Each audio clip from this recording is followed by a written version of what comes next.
너 영생이냐? 돈이냐? 영생이냐? 이렇게 물으신 거예요. 여러분, 이렇게 진지하게, 이렇게 정직하게, 이렇게 신실하게 하나님 나라를 사모하고 율법을 지켜왔던 그 많은 가능성이 있음에도 율법을 지켰다는 말이 그냥 말이겠어요?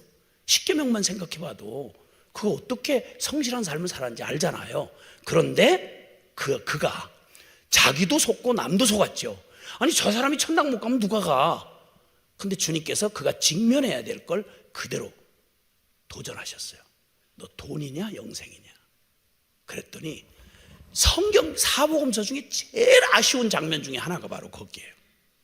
이렇게 진지하게 숨이 턱에 닿도록 애를 써왔던 이 사람이 마지막 그 순간에 직면해야 될 그 본질적인 신앙에 있어서 그냥은 넘어갈 수 없는, 이건 뒤로 미룰 수도 없는 가장 중대한 질문, 너 돈이냐 영생이냐? 그때 그가 그 얘기를 듣고, 자, 영생을 얻기가 어려운 게 아니라 바로 코앞에 있어. 영생을 내가 얻을 수 있다. 그랬더니 영생을 눈앞에 두고도 그는 영생을 붙잡을 손이 남아있질 않았어요. 근심을 아주 격렬하게 근심을 하다가 재물이 심히 많은 거로 근심을 하다가, 근심한 건 죄가 아니에요. 근심이 할 수 있죠. 근데 근심을 하는데 어느 쪽으로 엎어지냐는 거예요. 근데 그는 결국 영생이 아니라 돈 쪽으로 엎어져서 심히 근심하면서 고민하고 돌아가니라. 그때 이걸 함부로 해석하면 안 돼요. 예수님이 해석하셨어요. 한숨을 쉬시면서 제자들 들으라고, 부자가 하늘나라 가기가 어찌나 어려운지 낙타가 바늘구멍으로 들어가는 것보다 더 어렵도다. 오죽하면 옆에서 듣던 제자들이 너무 기가 막혀서, 그런즉 누가 구원을 얻겠습니까? 주여. 아니, 지금 이런 기회가, 이게 어떤 기회인데 지금, 아니 저 부자 저 사람이 지금 저렇게 진지하고 저 정도 됐으면 일단 주님께서 말씀을 하고 싶으셔도 일단은 그 얘기는 나중에, 제일 나중에 일단 조직에 일단 들여놓고 나갈 수 없는 관계를 맺은 다음에 그때 슬금슬금 풀어서 10분의 1 내라, 그 다음에 10분의 5 내라, 이렇게 해서 나중에 결국은 깍대기만 남도록 그렇게 이렇게 하셔야 되는 건데, 초반에 그냥 한 방에 이러니까 그냥 가버리니까 제자들도 그래가지고 될 일이 뭐가 있겠습니까? 이 말이야. 어떤 놈이 구원을 받겠습니까? 이렇게 얘기를 하니까 주님이 아이고야 진짜 나 생각해보니까 그렇다 야, 아유 너 가서 그 분할 납부도 있다고 얘기해라, 이렇게 하고, 이렇게 성경이 기록이 돼 있으면 우리가 그렇게 이해하고 우리 상식으로 이렇게 적당하게 이럴 수가 있겠는데, 주님이 쐐기를 박으셨어요. 그 말 끝에. 그런즉 누가 구원을 얻겠습니까? 그런 기준을 제시하면 어떤 놈이 예수를 믿겠습니까? 누가 도대체 보이지도 않는 천국을, 이 땅에 있는 걸 포기하면서까지 영생을 잡는다고 할 자가 누구겠습니까? 어느 성자가 아닌 다음에야 전 세계 가장 뛰어난 기독교의 대표적인 영성을 가진 사람 아니고야 그걸 누가 그렇게 하겠습니까? 이렇게 말하는 거거든요. 그랬더니 주님이 쐐기를 박으시면서 그런즉 사람으로서는 할 수 없다. 사랑하는 여러분, 죄인이 구원을 받는다, 그리고 지옥 갈 이 기가 막힌 멸망의 이런 불쌍한 죄인이 천국 의인이 된다, 피조물인 인간이 거룩하시고 전능한 하나님을 만난다, 이런 얘기 따위는요, 우리가 그냥 인간적인 최선으로 뭘 이렇게 도달할 수 있는, 돌을 닦는다거나 아니면 뭔가를 이루어서 성취할 수 있는 이런 인간 수준의 얘기가 결코 아니라고요. 그러니까 사람으로서는, 영생의 문제는 사람으로서는 할 수 없으되 오직 하나님으로서는 하실 수 있느니라. 바로 이 문제예요. 그러니까 이 주제를 던지면, 주님이 안 물러서시면요, 이 하나님께로 이르는 유일한 길이 하나님이 제시해 주신, 우리로서는 하나님 앞으로 못 나가요. 근데 하나님 앞에 나가서 그분을 만나려면 먼저는 죄가 해결이 돼야 돼요. 그리고 이 끔찍한 이 영적인 그 사탄의 손아귀에서 풀려나려고 하면 이 영적인 이 세계에서 이 문제가 해결이 돼야 돼요. 사단의 권세를 박살내는 일이 일어나야 된다고요. 이건 인간 차원에서 할 수 있는 일이 아니에요. 그래서 복음은 우리에게 요구하는 게 다른 게 아니고요, 우리의 행위가 아니고 우리의 최선으로는 불가능한 거예요. 그래서 오직 믿음으로만 가능한 거. 복음에는 하나님의 의가 나타나서 믿음으로 믿음에 이르게 하나니 기록된 바 오직 의인은 믿음으로 말미암아 살리라 함과 같으니라, 이런 말씀이 그래서 나온 거예요. 이 말을 얘기를 하려 치면 이방인이 아니라 유대인들이 귀를 틀어막고 예수님을 저 극단적이고 저 이상한 저 이단의 괴수다, 이래서 유대인의 손으로 성경 끌어안은 서기관들, 요즘으로 말하면 신학자들이죠, 제사장들, 그리고 장로들, 그 유대 세계의 영적 지도자들이 모두 힘을 합해서 어리석은 백성들 충동해서 십자가에 예수님을 못 박아 죽였어요. 예수님이 그 얘기만 안 하셨더라면 지금 말하는 이런 그들이 직면했어야 할 이 주제를 슬쩍 타협하고 그 얘기를 안 하고 사람들 좋은 얘기만 했더라면 그분의 십자가는 이루어질 일이 없어요. 무엇으로 트집을 잡겠어요? 아무것도 예수님 사복음 생애 가운데 아무것도 예수님을 트집 잡을 이유가 아무것도 없어요. 안 믿는 사람이라고 해도, 전혀 불신자이고 타종교인이라고 해도 예수님을 트집 잡아서 시비를 걸 수 있을 만한 흠이 요만큼도 없어요.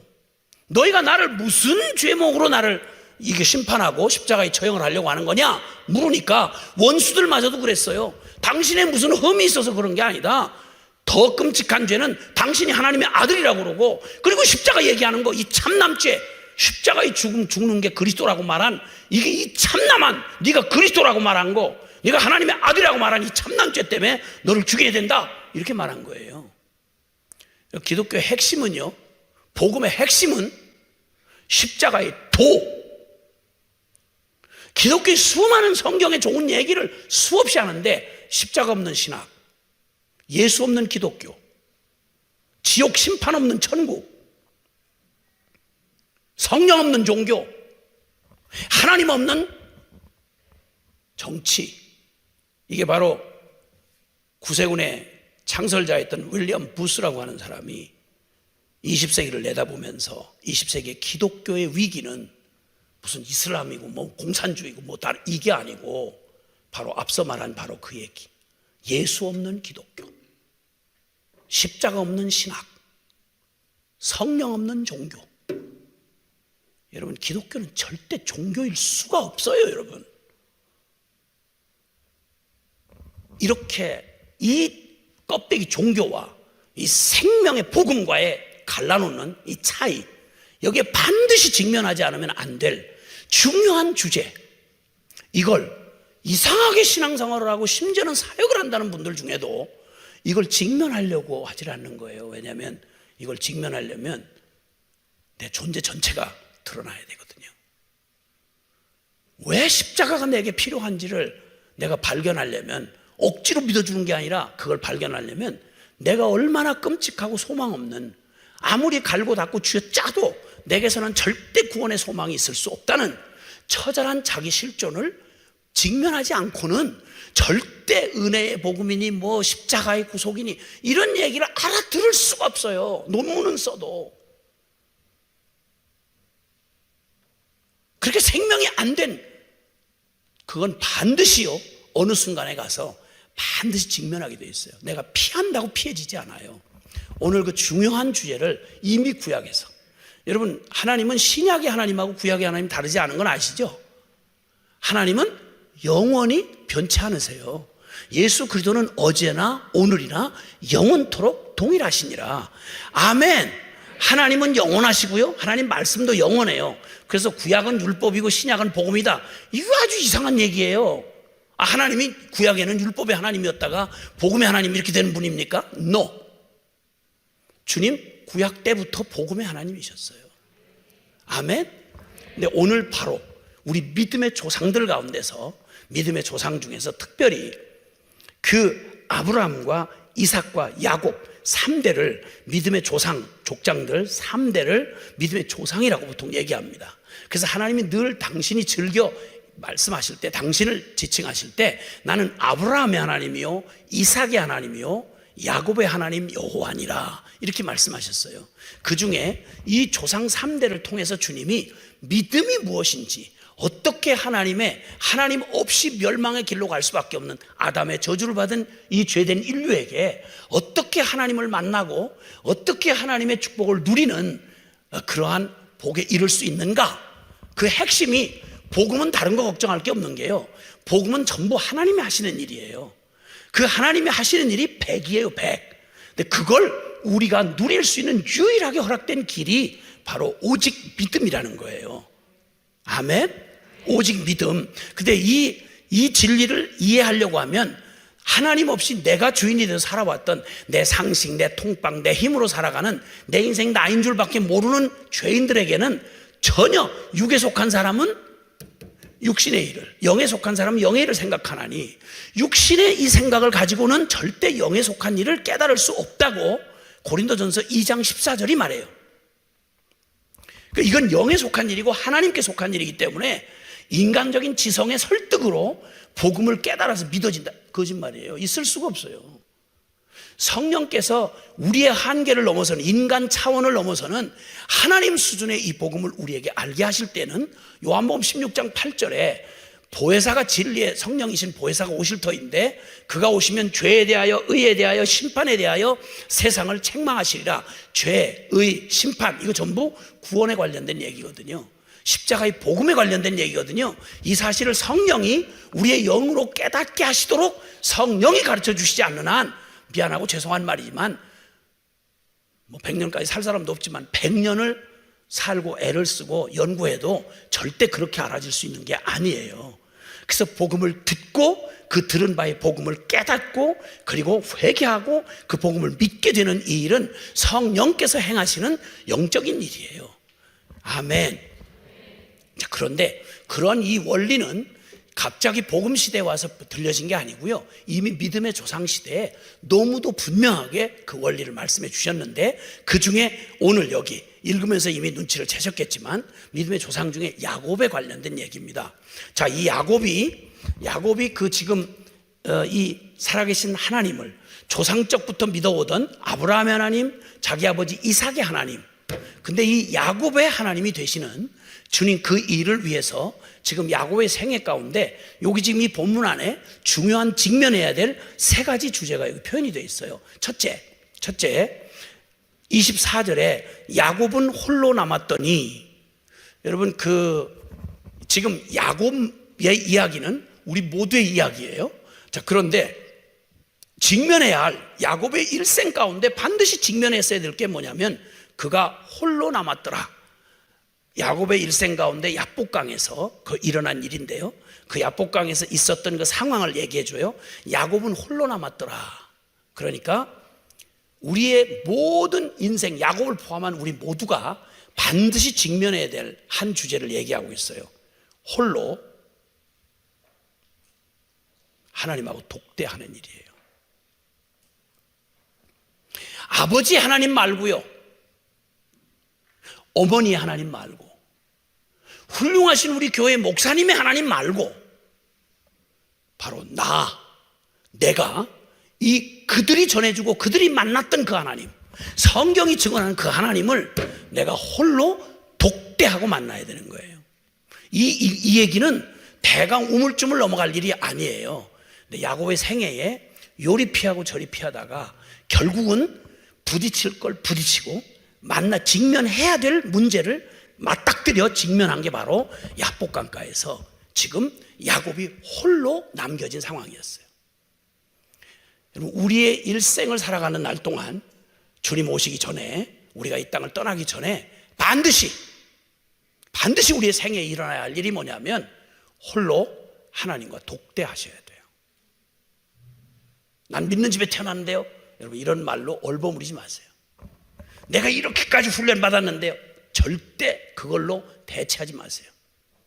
홀로 하나님, 정말 혼자라는 말을 설명 필요 없이 나 홀로, 천지 좌우를 아무리 둘러봐도 나를 도울 자도 없고 내가 누구의 의지해서 설 데도 없는, 말 그대로 하나님과 나 사이밖에는 없는, 홀로 하나님을 독대하는 이 일이 우리가 직면해야 할 내 생애 가운데 내 인생의 책임으로 가장 중요한 주제예요. 두 번째, 그때 주님께서 27절에 보면, 여기 지금 그 사람의 모양으로 오셔서 야복강가에서 밤새도록 야곱에게 씨름을 걸어오신 한 분이 있었는데, 나중에 알고 봤더니 하나님이셨어요. 네, 나중에 알고 봤더니. 근데 어쨌든 그 사람이 그에게 이르되, 야곱에게 이르되, 내 이름이 무엇이냐? 이렇게 묻는 거였어요. 두 번째 우리가 직면해야 될 것은요, 내 이름이 무엇이냐라고 하는 말은 너 누구야? 그런 말이에요. 여러분, 싫든 좋든 여러분과 저는 일생에 반드시 직면해야 될 질문이 있는데요, 나는 누구인가라는 거예요. 나는 누구인가? 여러분, 자기 자신을 정직하게 들여다보는 게 쉽지 않습니다. 왜냐하면 우리에게는 태어나면서 가지고 있는 두려움이 있어요. 두려움. 그 히브리서 2장 15절에도 말씀한 것처럼 일생 죽게 무서워 매여 종로로 타는 자들을 구원하려 하심이라. 예수님이 오신 구원 사역을 이런 식으로 표현하셨어요. 일생 죽기에 무서워 매여 종로로 타는 자들을 해방시켜 주러 오신 분이 예수 그리스도다, 이렇게 설명하셨어요. 놀랍게도 우리는 다른 거에 매여 있는 게 아니고요, 놀랍게도 나라고 하는 이 자아의 감옥에 갇혀 있는 기가 막힌, 결국 우리에게서 돌파가 일어나야 될 게 있다면 놀라운 것은 나의 감옥에서 내가 빠져나오는 거예요. 이것 없이, 이거 전제 없이 이 직면해야 될 이 주제를 피해 가지고는 절대 다른 것은, 여러분, 절대 내 것이 될 수 없어요. 하나님이 물으신 질문이에요. 내 이름이 무엇이냐고. 내 이름이 무엇이냐라고 묻는 거예요. 너는 누구냐라고 물으시는 거예요. 하나님 앞에 서서 이런 질문을 받았다고 생각해 보세요. 이렇게 정직하게 그냥 인본적인 차원에서 나의 과거를 막 생각나고 이렇게 하는 게 아니고, 하나님 앞에 선다는 말은 하나님의 말씀 진리 앞에 내 영혼이 숨길 수 없이 나의 그냥 껍데기로 살아온 나의 삶만 해도 내가 이렇게 두려운 게 많은데, 내 영혼까지 샅샅이 살피실 하나님이 내 존재 전체를 그분의 비단에서, 거룩한 진리의 비단에서 하나님의 수준, 이 기준을, 이 다림줄을 딱 내려놓으시는데, 인간끼리는 저 사람보다는 내가 그래도, 저 흉악한 인간보다는 내가 그래도, 이런 생각으로 변명이 가능하고 위로가 가능한데, 절대 기준이 되시는 살아계신 하나님이 하나님의 진리의 다림줄을 세워놓으시고 너는 누구냐라고 물으시는 거예요. 이렇게 서보지 않으면요, 내가 누군지를 하나님 앞에서 밝혀지지 않으면요, 미안하고 죄송한 얘기인데, 복음 앞에서 우리가 수없이 듣는 모든 말씀들이 전부 결론이 내게서 나야 돼요. 이걸, 희한한 건 하나님의 말씀 진리가 결론이 안 되고, 말씀 좋은데요, 믿어지지 않아요. 말씀 좋은데요, 이해가 안 돼요. 말씀 좋은데요, 지금 별로 마음에 별로 끌리지 않아요. 이렇게 되는 거예요. 내 이름이 무엇이냐? 그리고 세 번째, 여기 보면 30절에 보면, 그러므로 야곱이 그곳 이름을 브니엘이라 하였으니 그가 이르기를 내가 하나님과 대면하여 보았으나 내 생명이 보존되었다 함이더라. 사랑하는 여러분, 여기 지금 그가 말한 대로 브니엘이라는 말은 하나님의 얼굴, 이런 말인데, 여러분, 죄인이 하나님의 얼굴을 직접 봤다, 그 죽음이에요. 그 오죽하면 그 이사야서 6장에 보면 우리 구약에 정말 탁월했던 선지자 이사야 있지 않습니까? 이사야가 소명을 받던 장면이 거기 나오는데, 이사야서 6장 1절 이하에 보면 우시아 왕이 죽던 때에, 그때 성전에서 하나님이 그 성전에 임재하시는 모양으로, 환상이겠죠, 하늘나라의 영광을 펼쳐서 보여주시는데, 그 영광을 보고 나서 이사야가 이야, 오, 대박이야, 이렇게 촉삭거릴 수가 없어요. 하나님의 거룩과 그 위엄 앞에 서니까 이사야가 보인 반응은 딱 하나예요. 두려워 떨면서 하는 말이, 하나님의 거룩한 임재를 딱 본 순간, 이런 경건했던 이사야가 하는 말이, 오라 나는 죽게 되었도다, 나는 죽게 되었도다. 되었도다. 입술이 부정한 자 중에 사는 죄인인데 내가 거룩한 하나님의 보좌를 왔다니 나는 죽었구나 하고 두려워서 막 사지를 떨면서 두려워할 때 하나님의 자비가 임했으니 망정이죠. 안 그랬으면 그냥 죽었어요. 제단 숯불을 가져다가 그 입술에 대고 네 죄가 사해졌느니라 라고 하시는 바람에 그 사명을 받고 감히 하나님의 말씀을 대언하는 사람이 될 수 있었어요. 하나님 임재라는 게 그래요. 하나님을 잘 모르니까 그렇지요. 우리가 너무너무 은혜라는 말을 잘못 이해를 해서 우리 개신교에 참 일반적인, 그렇지 않은 분들이 많겠지만 저도 그렇고요, 너무너무 개념이 없어요.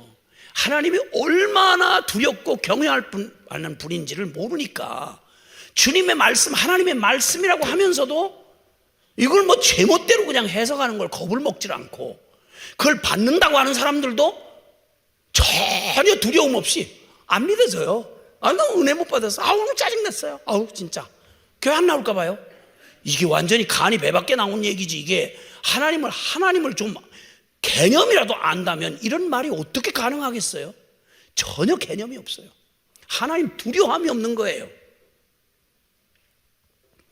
어쨌든 그런데 그 하나님을 뵙고 내가 죽지 않고 생명이 보존되었구나. 충격이었죠. 여러분, 이것도 반드시 저와 여러분의 삶에 이게 분명하게 직면해야 될 주제예요. 이 하나님을 만나는, 대면하여 보고도 죽지 않을 이 확신이 없이는 천국 생각 못해요. 왜냐하면 천국은 하나님 계신 곳인데. 그렇지 않겠어요? 그렇다고 그러세요. 그렇죠? 예, 맞아요. 세 가지, 다른 많은 주제가 있겠지만 세 가지. 첫째는 홀로 남았더니 내가 내 존재로 하나님을 독대하는, 이 독대해야 하는 이 주제, 이거 반드시 직면해야 할 주제예요. 그리고 내 이름이 뭐냐? 하나님이 물으시는 앞에, 예, 제 이름이 야곱입니다. 속이는 자입니다. 간사한 자입니다. 자기의 실체를 하나님 앞에서 고백하지 않을 수가 없었어요. 그리고 다시는 너 그 이름 말고 내가 이제 너에게 다시 주는 이름 이스라엘이라 하라. 이렇게 주님이 주시는 그 일이 그의 삶에 직면했어야 할 일이에요. 그리고 세 번째, 분이엘, 하나님, 거룩하신 하나님을 뵙고도 죽지 않은 이 엄청난 하나님의 영광을 보고도, 그 영광을 보고도 죽지 않은 그 얘기. 이 얘기는 긴 얘기를 할 거 없이 너무 잘하는 얘기라서 이미 성경에 이런 스토리가 다 말해주고 있습니다. 여러분, 야곱이 지금 반드시 직면할 수밖에 없었던 것은, 야곱의 생애는 솔직한 말로 한마디로 말해서 진짜 초라하고, 정말 초라하고 보잘것없는 쫓기는 하나의 인생이었고, 야곱이 경험한 이 약복강가의 사건은 야곱 개인의 삶에 그냥 일어났던, 여러분이 누구라도 다 겪을 수 있었던 한 개인, 정말 누구도 주목하지 아니할 초라하고 그리고 쫓겨다니는 보잘것없는 인생 한 사람의 이야기입니다. 근데 이게 어떻게 여기 성경에 대주제가 여기 돼가지고 여기 기록이 돼 있을까요? 하나님의 말씀이라고. 저나 여러분이나 솔직히 다 까놓고 얘기해봤자 뭐 아무리 위대하게 된들 어떤 인간도요, 다 솔직한 말로 나 하나, 내 개인사에 일어난 하나의 인생들을 살아갈 뿐이에요. 근데 이 야곱의 생애가 오고 오는 모든 세대에 하나님께서, 하나님이 이 세상을 이처럼 사랑하사 하나님이 이루시는 놀라운 구원 역사에 계시가 됐단 말이에요. 여기에 주님의 통로가 됐던 야곱이란 사람, 아시겠지만 그 바벨탑 사건 이후에 인류가 존재적으로 아담의 죄를 짓고 난 인간이 해봤자 역사가 거듭될수록 하나님 없는 인간이 얼마나 스스로 파멸을 향해 가는지, 죄와 그 쓰디쓴 결과와 저주를 그냥 역사에 증명하다 죽는 게 인간의 죄인들의 운명이었어요. 그 중에 하나님께서 이 모든 멸망할 세상을 구원하시는 이 위대한 구원의 메시지를 전하기 위해서 아브라함을 선택하셔서 내가 너로 복이 되게 하리라. 하나님의 그 복의 근원, 즉 복음을 받은 사람이 되게 하셔서 내가 이제 하나님 없는 인생에서 본토 친척 아베 집을 떠나서 내가 지시할 땅으로 가는, 오직 믿음으로 살아가는, 전혀 경험으로 살아보지 아니한 하나님과 함께하는 삶, 불가능한데 믿음으로 가능하게 허락해 주신 그 삶을 살아가도록 그 아브라함을 통해서 계시해 주시다가 그 아브라함의 믿음을 그대로 이어받은 이삭, 그리고 그 집안에 약속되어진 바로 우리의 개인의 하나, 그저 먹다가 죽는 이런 인생, 나 개인의 초라한 죄인의 인생으로 끝나는 게 아니라 하나님이 창세전부터 우리를 향하여 하나님이 놀랍게 하나님의 형상으로 꿈꾸시고 기대하신 대로 우리를 다시 그 원형으로 회복시키시고 하나님의 그 생명으로 우리를 회복시키시고 뿐만 아니라 나만 아니라 나를 통해서 온 열방이 너로 말미암아 구원을 받으리라. 생전 처음으로, 인류 역사 처음으로 이 약속을 받았던 아브라함, 나 하나 밥 벌어먹고 생명 유지하고 살다 죽는 것도 허겁지겁인데 하나님이 말도 안 되는 약속을 하시는 거예요. 내가 너를 복의 근원을 삼겠다. 너 이제 인간 의지하고 살던 그 인간 의지하는 거 뿌리를 쑥 뽑아가지고 오직 하늘에 나에게 뿌리를 대고 살아라. 그러면 내가 너는 믿기만 하고 나를 순종하기만 하면 내가 너를 복의 근원이 되도록 부족함이 없도록 너 보호하시고 공급하시겠다. 그리고 네 인생은 네 한 그릇 몫의 인생이 아니라 너를 통해서 전해지는 이 복음을 통해 모든 열방을 구원하는, 너는 이 세상 모든 열방을 구원하는 하나님의 왕같은 제사장이 될 것이다. 주님이 그렇게 말도 안 되는 약속을 해주신 거예요. 그 약속을 오직 믿음으로 자기의 삶, 어차피 밥 먹다가 죽을 나 하나의 초라한 인생을 하나님이 이 마른 막대기 같은 내 인생을 들어다가 하나님 수준의 복을 주시고 하나님 수준의 통로가 되게 하셔서 열방을 살리는 그 사명적 존재로 나를 만들어 주겠다는 이 말을 놀랍게도 아브라함이 그 약속을 믿고 인생을 방향을 확 바꿔가지고 이제는 그 믿음의 조상이 되어 따라간 거예요. 그 아버지의 믿음을 똑바로 그대로 따라간 사람이 이삭이고요. 그리고 그 가문에 이삭에게서 그 난 쌍둥이가 있어요. 야곱과 에서. 기억나시죠? 감사해요. 지금 이게 중요한 얘기가 진행되긴 하지만 마스크를 다 쓰고 계시고 표정을 볼 수 없기 때문에 이걸 알아들으시는지 못 알아들으시는지 사인을 서로 주셔야 그 다음 내가 다음을 넘어갈 수가 있어요. 안 그러면 또 그 이전에 모르시는 줄 알고 이전의 스토리를 다 또 얘기하느라고 또 시간이 설교 시간 외에 서비스 시간이 늘어나는 거예요. 그러니까 그럴 때는 좀 제가 아시죠? 하고 물을 때는 내가 조금 뭔가 확인하고 싶어서 그런 거니까 서로 우리 이게 산학협력이라고 그러죠. 이런 걸 보고 그래서 이제 이렇게 아시죠? 그러면 여러분 그냥 너무 심하게 하지 마시고 살짝 알아 그 다음 얘기해요. 이렇게 사인을 살짝 해주시란 말이에요. 근데 어떤 분은 또 고개를 막 이러면 조롱하는 느낌이 들어요. 그러니까 진심을 담아가지고 이렇게 살짝 이렇게 고개 살짝 알아 살짝 이렇게 서로 사인을 해주시는 거예요. 아시겠죠? 그렇게 지금처럼 그렇게 그러니까 그 이삭이 쌍둥이를 낳아가지고 20년 동안을 애를 못 낳아가지고 기도를 리브가 누님하고 간절히 애 좀 달라고 기도를 해가지고 따블로 주신 게 에서와 야곱이잖아요. 아시죠? 너무 감사해요. 근데 이 둘이 뱃속에서 얼마나 싸움질을 하는지, 두 놈이 야곱과 에서가 얼마나 싸움질을 하는지 리브가 누님이 이게 정도를 넘어서는 거예요. 애들이 임신하고 나면 뭐 저도 애 다섯을 낳았으니까 내가 직접 임신했던 건 아니지만 옆에서 구경을 하고 들은 것도 있잖아요. 애들이 막 발길질하고 안에서 논다고 그렇게 표현을 해요. 이렇게 발길질하고 막 이러는데 발길질 하는 정도가 아니라 서로 잡아 죽이려고 싸움을 하는 거야. 그러니까 이럴 때는 어떡하리까? 그렇게 하고 리브가가 우리 그 이쁜 누님 있잖아요. 성경에 그 누님들 중에 짜증나는 누님도 있지만 정말 이쁜 누님 있잖아. 믿음 이쁘고 참 그 결단을 어떻게 해가지고 보지도 않고 신랑을 보지도 않고 그 얘기 아브라함 약속 얘기 듣고 그 먼 길을 이렇게 떠나와가지고 그렇게 오냐 말이야. 그 리브 같은 누님만 흔치 않아요. 아유 성경에 나 누님 생각하면 짜증나구나 진짜. 정말 아니 그 하와 누님 내가 얘기하다가 지나가려고 그랬는데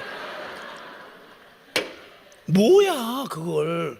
아니 그 다른 거 먹을 거 많은데 어떻게 그걸 처먹어? 그리고 혼자 먹었거들랑 혼자 죽으라고. 그 맘약한 우리 형님 아담 형님 그렇게 난리를 쳐가지고 날 사랑한다며. 뼈 중에 뼈, 살 중에 살이라며. 그러니까 당신만 안 먹고 살겠다는 얘기지? 좋아. 나만 혼자 먹고 죽을 거야! 뭐 이러니까 남자가 의리 빼놓으면 하나도 없는데, 아무것도 없는데 그 괴로워서 그거 어떻게 견뎌? 에이씨 하고 그냥 같이 먹어가지고 그 두 양반 그러는 바람에 우리가 이 고생하는 거 아니에요? 지금 주일날 밤에 이게 웬 고생이야 이게. 내 지금 천국 가면 내 하와 누님 내 제일 먼저 만나가지고 나 진짜 뵈기 싫어가지고 아니 그러는 바람에 인류가 다 이 고생을 하는 거 아니에요? 주여, 우리가 왜 해결해야 되냐고. 그 누님 때문에 이런 거 아니야. 나쁜 누님 같으니. 그 사라 누님 또 아이고 사라 누님 아브라함 형님이 뭐 그럴래서 그런 거 아니잖아요. 애가 안 나온다고, 자기가 못 낳는다고 글쎄 몸종 하가를 갖다 들여 밀어가지고 아브라함은 아니라고 그러는데 자꾸만 몸종하면서 그래! 그러고 밀어넣는 바람에 그래가지고 하가를 통해서 이스마엘 나가지고 역사에 지금 숙제예요. 숙제, 중동 문제. 이거 사라 누님 때문에 이렇게 된 거예요. 아니 그 순수한 우리 요셉 형님 그 감옥에 그냥 강간 미수범으로 집어넣은 그 보디발 마누라 그 누님 있잖아요. 그거 나 진짜 이 여자들 생각하면 약한 척은 막 따놓고 해놓고는 일을 저지르면 막 인류 역사를 다 흔들 만큼 일을 저지르는 이런 누님들 말이에요. 그리고 그렇게 잘난 척을 하고 그렇게 똑똑한 척하고 남자들 갖다 그렇게 요즘에는 그렇게 핍박을 한다네 자매들이. 뭐 이 얘기 하려고 한 건데 왜 이렇게 이런 얘기가 나오나 모르겠네. 근데 그런 누님들 말고 일부가 누님이 너무 믿음 좋은 누님이 뱃속에 쌍둥이를 뵀는데 가서 하나님 앞에 물으니까 얘들 왜 이렇게 싸워요? 어떡해요? 아니 나와 있으면 때리기라도 하고 뭐 교통정리라도 하겠는데 뱃속에 있으니까 이걸 어떻게 할 수도 없고. 그랬더니 주님이 그때 말씀을 해주셨어요. 두 국민이 내 뱃속에 있구나. 개인적인 삶이고 그냥 개인 태중에 두 아이가 지금 들어있는데 하나님이 뭐라고 그러신 거 아니? 두 국민이 있다는 거예요. 그리고 자연법하고는 전혀 다르게 하나님의 주권이 개입하는 그들의 미래에 대해서 뭐라고 그러시는 거 아니? 큰 자가 적은 자를 섬기리라. 원래는 적은 자가 큰 자를 섬기는 게 자연 순리인데 말씀부터가 달랐어요. 그리고 그 가문에는, 아브라함의 가문에는 씨에 대한, 후사에 대한 약속이 있잖아요. 내 후손을 통해서 온 열방이 복을 받을 거라고요. 그 씨, 아브라함의 씨를 통해서 육신으로 오시는 예수님이 오셨고요. 그리고 또 그 이스라엘 민족을 이루고 그 민족을 통해서, 선민 이스라엘 통해서 계시된 얘기가 이게 다 성경이 됐잖아요. 이 성경이 모든 만민이 듣고 믿을 복음을 여기다 담아 놓으셨잖아요. 그러니까 그 약속이 아브라함 약속에게 하신 약속이 그대로 있으니까 이 가문의 특징이 하나 있는데 이 가문은 철저하게 하나님의 약속을 붙잡고 사는 가문이에요. 그래서 장자의 축복이 그렇게 중요한 거였어요. 야곱이 태어나면서도 자기도 모르게 그 이야기를, 여기는 구전시대니까 우리가 성경으로 읽는 조상들의 이야기를, 창세기 이야기를 전부 조상들을 통해서 구전으로 듣고 있단 말이에요. 다 암송하는 거예요. 그 얘기를 다 듣고 있는데, 그런데 한 뱃속에서 나왔는데 에서와 야곱이 전혀 달라요. 에서는 말 그대로, 길게 말할 거 없고 말 그대로 진짜 육적인 사람이었어요. 그러니까 우리가 이해할 필요도 없고 우리 정서에 딱 맞는 사람이 에서예요. 그 쌍둥이가 나왔는데 조건 자체가 완전히 육적인 조건 자체가 달랐어요. 에서를 설명해주는 성경의 묘사를 보면 에서의 별명이 에돔인데 그 에돔이 붉다 이런 말이에요. 피부가 붉어요. 썬텐한 게 아니고 붉어요. 자체가 얼마나 건강해 보이겠어요. 붉은 데다가 털사람이라, 어지간히 털 조금 난 걸 가지고 털사람이라 안 그래요. 성경이 그냥 부슬부슬 와, 그런데다가 몸 진짜 아주 몸짱 얼짱 그냥 그대로 그냥 딱 이렇게 해놓은 게 에서였어요. 그러니까 거기다가 이 사람이 고대 시대에 저 사냥꾼이라고 그러면 요즘으로 하면 완전히 이거야 이거.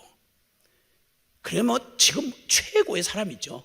그냥 탄탄한 몸매에다가, 그리고 사냥하는 사람이니까 얼마나 육적으로 명석하고 빠르겠어요. 그런 조건을, 육적인 조건을 다 가지고 있는데 야곱 우리 형님은 쌍둥이로 나왔어요. 쌍둥이, 차이도 없어. 근데 쌍둥이로 나왔는데 그냥 이름 자체를 야곱이라고 지었어. 나오는데 무슨 경쟁심을 가졌는지 뱃속에서 그렇게 싸우더니 나오는데 형 발꿈치를 막 너무 아쉬운 채로 태중에서 나오는 놈이 형 발 뒤꿈치를 붙잡았어요. 그래서 직접적인 야곱이라는 말의 의미는 발 뒤꿈치를 잡다, 의미로 말하면 속이는 자, 간사한 자, 뭐 이런 의미죠. 애가 아니 눈도 못 뜬 그 태중이 나온 태아가 글쎄 눈도 못 뜬 게 그냥 형 발목을 있는 대로 붙잡고 막 산파가 떼나야 될 정도로 막 이렇게 붙잡고 나오는 거예요. 그리고 나서 자라나는데 너무너무 차이가 나. 그래서 야곱은 성경이 뭐라 조용한 사람이라. 성경이 어지간히 말 없는 걸 조용하다고 한 거래요. 조용한 사람이라. 그리고 늘 취미가 뭐냐면 형은 사냥꾼이라서 막 들로 산으로 뛰어다니면서 막 야성미 넘치는 사람이에요. 그런데 야곱은 조용한 사람인데다가 엄마 치마포 붙잡고 음식 만드는 취미가 있었던 것 같아. 이 두 사람을 한 장면으로 여기 성경에 완전히 한 컷의 사진처럼 이 두 사람의 이 성향을 그냥 한눈에 설명 없이 보도록 한 컷의 사진처럼 장면을 딱 여기 박아주신 게 있어. 그 다른 게 아니고 그 에서가 하루 종일 들판을 누비고 다니다가 그리고 저 선셋 배경으로 석양 붉게 지평선에 그 넘어가는 붉은 석양이 그냥 온 하늘과 이걸 오래 물들이고 있는데 거기에 저 지평선 끝에서 말 타고 그냥 뚝딱뚝딱뚝딱뚝딱뚝딱뚝딱뚝딱 푸르게 연기를 이렇게 먼지를 이렇게 일으키면서 막 뭐가 달려오는 거야. 말갈기인지 사람 머리인지 알 수가 없이 둘이 막 갈게 흔들리면서 야, 피 흘리는 사슴 한 마리를 딱 그 뒤에다 매가지고 막 끌고 오면서 막 달려오면서 막 와, 선셋 배경이라고 내가 얘기했어요. 좀 그림을 그려가면서 얘기를 좀 들어보라고. 야, 저 석양에 붉은 배경을 하고 푸른 광야의 먼지가 일어나면서 거기 웬 사나이가 말고비를 잡고 달려오는 그 모습 말이에요. 그러더니 막 브레이크 잡듯이 막 고삐를 탁 당기니까 말이 그냥 두 발을 들면서 하고 막 우와 갈기를 흔드는데 그 날렵하게 그 말고삐 잡고 땅을 착지를 딱 하는데 와, 그 사람 뭐 알통 공장에서 뭐 이렇게 알통 만두 이런 사람 아니잖아요. 사냥한 사람이니까 탄탄하고 균형 있는 몸매에 그냥 땀으로 얼룩덜룩한 거기다 불구스레하고 거기다 가죽 양가죽 딱 찢어서 칡는 걸로 딱 묶었으니까 가슴 반은 나왔을 거 아니야. 털이 푹푹 탁 앉아서 그냥 막 땅에 하는데 그냥 뒤에 그 붉은 배경과 함께 땀에 얼룩덜룩하게 비춰지는 근육 움직일 때마다 야, 그러면서 비릿한 냄새가 확 풍기면서 쾌남. 요즘 사람한테는 전혀 안 통하는 얘기인데 오래된 사람은 그게 남자 화장품 이름이에요.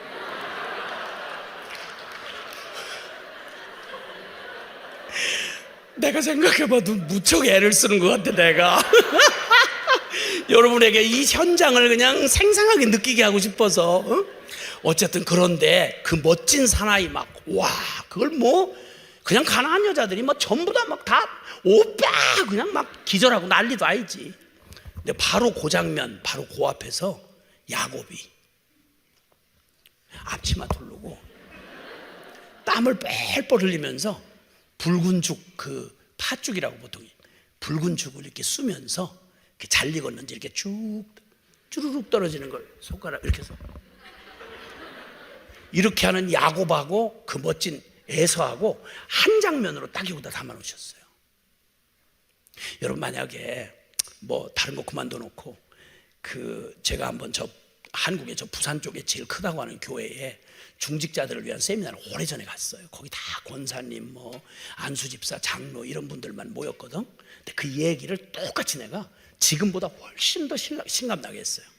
훨씬 더 전부 다들 막 그 철진한 그 나이 드신 우리 권사님들 뭐 이런 분들이 침을 막 흘러가면서 이러고 있는 거야. 그래서 내가 얘기를 했죠. 자, 우리 여러분 내가 한번 묻겠는데 여러분들 다들 이제 자녀들이 다 출가시킬 때가 됐을 테니까 그 여러분 딸 사윗감을 만약 고르신다면 해필이면 이 야곱하고 에서 같은 놈이 둘이 이렇게 쌍아들이가 졌다고 그럼 그 중에 우리 다 뭐 알겠지만 그래도 딸내미하고 일평생을 딸 일생을 맡길 사내놈을 그걸 고른다고 하면 사윗감을 고른다고 하면 여러분 야곱을 택하시겠습니까? 아니면 그리고 에서를 택하시겠습니까? 우리 눈뜨고는 솔직하게 얘기하기 어려우니까 다 눈 감으라고, 다 눈 감으라고 그랬어요. 눈 감으라고. 그리고 눈 감은 다음에 제가 막 실감나게 얘기해 줬잖아요. 야곱 그냥 소심하고 그냥 자꾸 머리 잔머리 굴리고 자꾸 뭐 그냥 음식이나 배우려고 하고 엄마 치마뽕이 다는 뭐 이러던 조용한 사람, 뭐 이 사람 그는 매끈해, 털이 없어, 또 매끈해, 이런 것까지 성경이 얘기를 해놨어. 하여튼 뭐 그거와 정반대인 에서 얘기를 막 실감나게 해놓고 난 다음에 자, 우리 사윗감, 자 먼저 우리 사윗감 에서 사윗감 원하시는 분은 솔직하고 정직하게, 지금 영적인 뭐 이런 얘기 하지 말고 솔직하게 여러분 마음에 있는 말을 한번 손을 들어보라고 그랬더니 말이죠, 거기 전 남쪽에서 제일 큰 교회에 그 어렵게 이렇게 뽑힌 막 안수 집사, 장로, 권사 이런 분들이 다 그러고 있는데 쟤는 웃으면서 에서라는 말에 손을 거의 다 들었어요. 거의 다. 남자들까지도 거의 다 들더라고. 아무리 그래도 아무리 영적이라지만 눈에 뵈는 게 현실인데 그걸 어떻게 야곱을 거기다가 사윗감으로 이렇게 하겠어요? 그래가지고 속내가 다 드러났지. 그러니 세월이 지난 얘기를 들으면서도 그런 속셈을 가지고 있는데 당시에 오죽했겠어요? 오죽했겠어? 에서는 아야 영적인 데는 요만큼도 관심이 없었어요. 그러니까 조상 아브라함의 하나님, 이삭의 하나님 택도 치질 않는 거예요. 그 집안은 절대 피를 섞으면 안 돼요. 언약의 집안이기 때문에. 근데 이미 에서는 이미 나이 40에 가나안 그 육체파 여자들을 데려다가 그 믿음, 오직 믿음, 그리고 오직 하나님, 이렇게 말하는 부모가 눈이 시퍼렇게 살아있는데 이 잘난 놈이 가나안 육체파 여자들 데려다가 아주 육체의 향연을 버리고 똑같은 나이에 에서는 야곱은 믿음 결혼하겠다고, 자기 신앙 결혼하겠다고 나이 70이 넘을 때까지 옆에서 똑같은 피를 끓는 젊은이가 옆에서 지금 형이라고 해봤자 또래 아니에요. 똑같이 한날에 낳았으니까 그놈이 질펀하게 육체적 향연을 펼치고 있을 때도 야곱은 참 빈약한 사람이지만 그 믿음 하나 지키겠다고 70이 넘은 다음에 결혼이 허락이 됐어요. 그래도 물론 가나안 여자들도 또 뭐 거들떠도 안 받겠지만 어쨌든 상황이 어쨌든 그랬어요. 그러니까 이렇게 극적인 대조, 지금 뭘 강조하고 싶어 이러냐면 육적인 조건을 다 가지고 그리고 세속에 푹 쩔어서 사는 에서, 그의 삶의 영적이라는 건 정말 구태연하고 구차한 얘기예요. 킥킥대고 웃어요. 이 장면을 또 한 사건으로 완전히 설명 필요 없도록 드러냈는데 그 멋진 장면에서 이 둘 사이가 어떻게 차이 나는지 보세요. 그렇게 빈약하고 형편없는 야곱은 이상하게도 조상적부터 내려오는 장자의 축복에 대한 이 갈망이 굉장히, 그것 때문에 막 발 뒤꿈치를 붙잡고 맞고 뱃속에 싸웠고 자기도 모르는 거예요. 그냥 운명적으로 이상하게 그는 영적인 조상적부터 이 집안에 가지고 내려오는 하나님이 주셨다는 약속을 다 모르죠. 아직은 계시가 분명할 때가 아니니까. 그러나 분명한 거 한 가지는, 확실한 거 한 가지는 하나님이라는 분, 그리고 그분이 주시는 영적인 축복이라는 것까지는 아는 거죠. 그러니까 이걸 못 놓치겠는 거예요.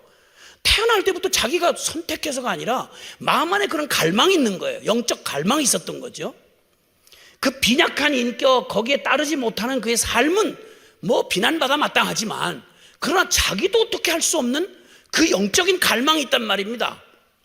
그런데 그가 그렇게 장자의 축복을 갖고 싶지만 허락된 게 아무것도 없어. 그럼 태어날 때 쌍둥이인데 해필이면 차자로 태어났고 형편이 안 되는 거예요. 그때 그가 평소에 그렇게 가지고 있던 갈망을 가지고 그냥 언제나 하고 노리고 있었는데 마침 잔뜩 허기가 진 채로 사냥에 돌아와서 멋진 모습으로 이렇게 딱 그 앞에 섰는 그가 야곱, 나 미치겠다. 나 눈 돌아가겠다. 그거 팥죽 좀, 제발 좀 팥죽 안 그러면 달라. 이랬더니 그 기회를 놓치지 않고 야곱이 이렇게 말해요. 그냥 줄 수 없어. 그냥 줄 수 없어. 그거 어떻게 해야 되는데, 자식아. 이 쫀쫀한 놈. 뭐 어떡하라는 거야, 인마. 그 형, 별스럽게 여기지 않는 그 장자의 명분 장자의 축복 나한테 넘겨. 그럼 줄게. 마음껏 먹어도 돼. 그랬더니 그때 쏟아놓은 말이 진심인 거예요. 야야 이 쫀쫀한 놈아 이놈아, 아 이거 정말 이거 얘 참 상대 안 되네. 야 무슨 얼어 죽을 놈에 배고파 죽겠는데 무슨 장자의 축복이 뭐야. 야야 니나 가져라. 야야 이 쫀쫀한 놈아. 에휴 야야 그래 너 같은 놈이나 어울려. 너 네가 가져라. 장자의 명분하고 팥죽 한 그릇 바꿔 먹었어요.